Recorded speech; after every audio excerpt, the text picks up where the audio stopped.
Amir Temur, buyuk saltanat bunyodkori. Biz kim?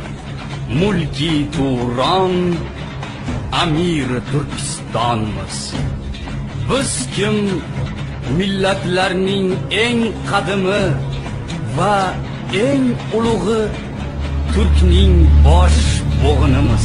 U 1336-yil 9-aprel sanasida tavallud topgan. 690 yil muqaddam tarix sahnasida buyuk sarkarda va davlat arbobi Amir Temur tug'ildi. U adolat, ilm-fan va taraqqiyotga asoslangan qudratli imperiyani barpo etdi.